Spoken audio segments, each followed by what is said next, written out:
Para hablar y conocer un poco más sobre este conflicto, está en comunicación con nosotros el periodista, sociólogo y profesor Jorge Elbaum, a quien saludamos. Jorge, ¿cómo está? Gracias por recibirnos. Hola, muy buenas tardes. Muchísimas gracias a ustedes por el llamado.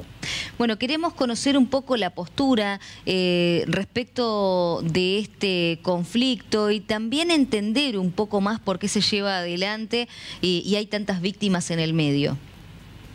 Bueno, en principio, frente a un conflicto bélico, lo primero que uno tiene que decir es que tener un poco de piedad, sobre todo con las víctimas, con las familias, con los huérfanos, con la destrucción. Es decir, toda guerra supone el fracaso de la política y la diplomacia, con lo cual es imprescindible prologar cualquier descripción de lo que está sucediendo con una aclaración con respecto a que nadie obviamente busca, ni quiere, ni pretende, ni puede avalar ninguna guerra. Hecha esta aclaración, es importante decir que esta guerra empezó en el 2014. Estamos frente a la última etapa de la guerra.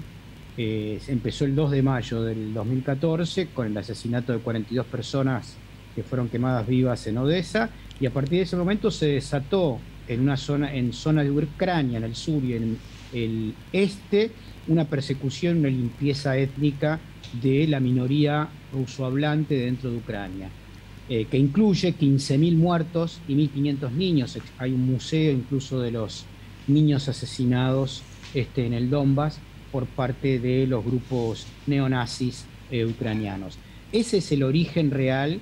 Y durante 8 años los rusohablantes, que son el 20% de la población de Ucrania, aproximadamente unos 6 millones de personas, solicitaban desesperadamente la intervención de Rusia para terminar con este genocidio que se estaba sucediendo. Obviamente, una intervención militar de estas características, con la capacidad militar de una de las potencias nucleares del mundo, que es la Federación Rusa, supone, como estamos viendo terriblemente, niveles de enfrentamiento encarnizado, de víctimas, y por supuesto también de civiles inocentes. Pero si no se entiende que esta guerra empezó en el 2014, probablemente no se entienda nada, porque incluyó desde el 2014 hasta acá la prohibición del idioma ruso, subrayo, la prohibición del idioma ruso como lenguaje oficial, el encarcelamiento de 34 diputados de estas minorías, la proscripción de 11 partidos políticos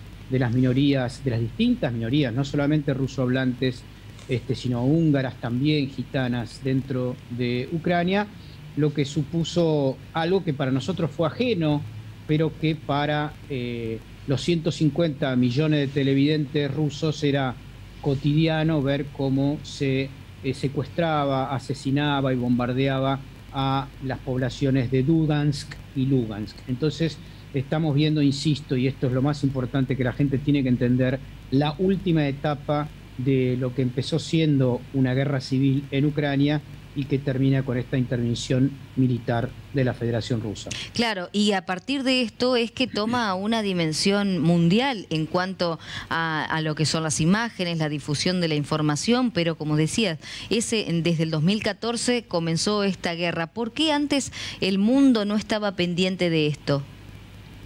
De la misma manera que hoy tampoco está pendiente de la guerra del Yemen, donde hay 50.000 muertos y de ellos 10.000 niños, o tampoco de la guerra que se sucede en la actualidad en Libia. Es decir, hay guerras de primera y guerras de segunda. Las guerras que de alguna manera necesitan ser mostradas, sobre todo en Occidente, por los canales informativos concentrados, tienen más prensa que las otras.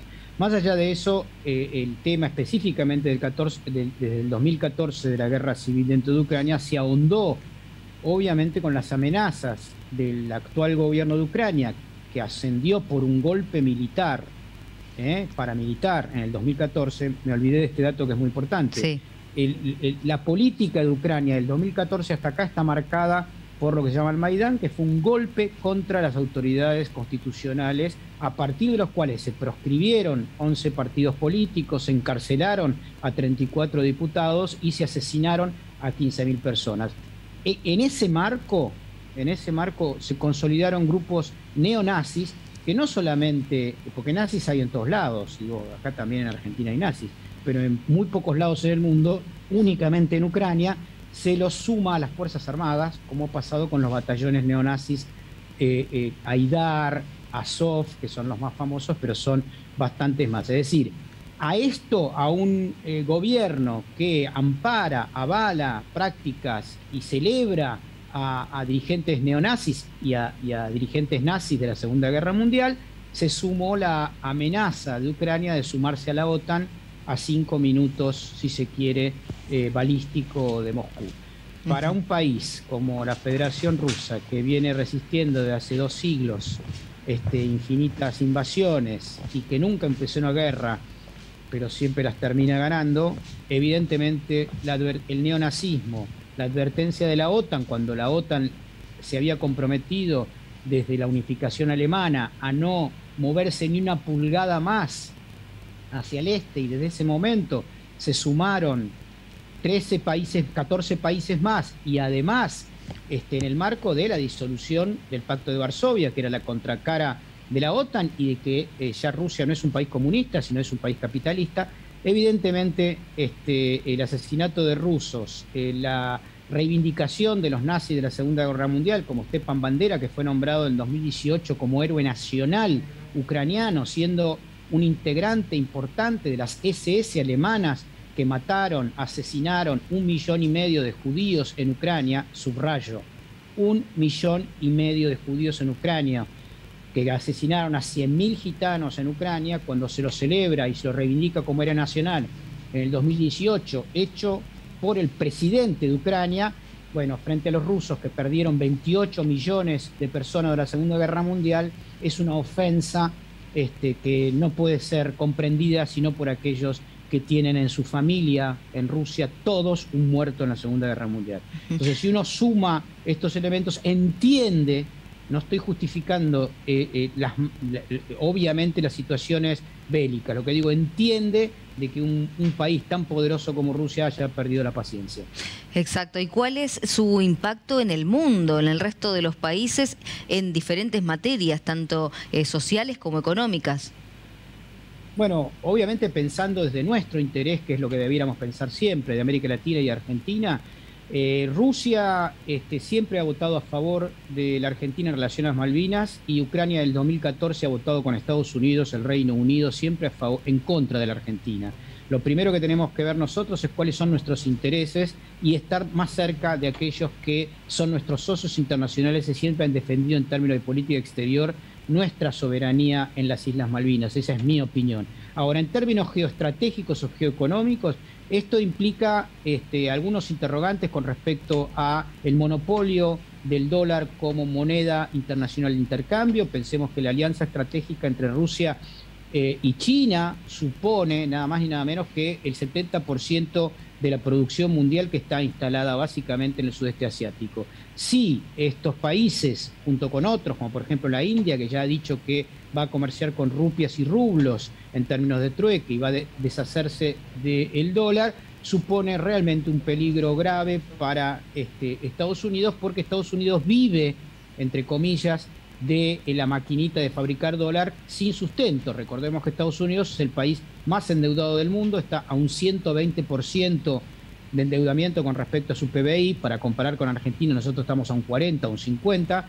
La pregunta es ¿por qué Estados Unidos no va al Fondo Monetario Internacional? Muy fácil, la respuesta es porque todas las personas utilizan los dólares en el mundo para intercambiar o para ahorrar.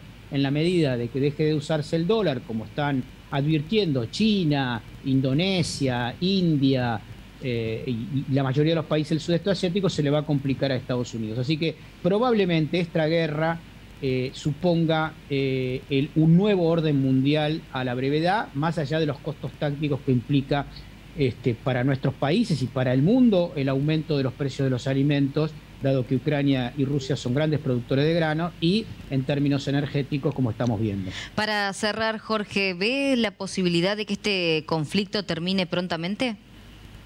Yo creo que sí, esperemos que sí. La verdad es que las tragedias que suponen la guerra son incalculables. Vamos a saber realmente lo que pasó de acá a unos meses, como supimos no ahora, que la propaganda bélica es utilizada para, básicamente, monolíticamente, para desprestigiar la intervención militar, cuando es la primera guerra que yo conozco, y he estudiado bastante de ese tema, donde hay salidas humanitarias planificadas por el país más poderoso, en este caso Rusia, que solicita que los civiles abandonen Mariupol, por ejemplo, para poder dedicarse básicamente a lo que es el interés de la intervención militar, que es la desnazificación, porque en esa zona están instalados los grupos nazis como Azov. Entonces digo, espero que termine rápido, creo que se va a terminar con una victoria militar de la Federación Rusa, con una completa desnazificación del país y con un compromiso de Ucrania por no sumarse a la OTAN. Le agradecemos muchísimo, Jorge, muy claro como siempre. Gracias por el contacto. No, gracias a ustedes, que tengan muy buenas tardes. Igualmente, hasta luego.